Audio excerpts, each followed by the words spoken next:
For the repair of the Korval E&P-01 controller, the following procedures were necessary: replacement of various electronic components and general cleanup of the unit.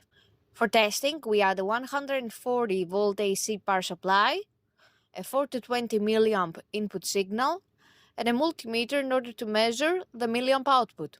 By manipulating the milliamp input signal, we see that as the process variable is above the set point, the output nears towards 20 milliamp. As the process variable falls below the set point, the output nears towards 4 milliamp.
It is now clear that the controller is working successfully and is ready to be delivered to the customer.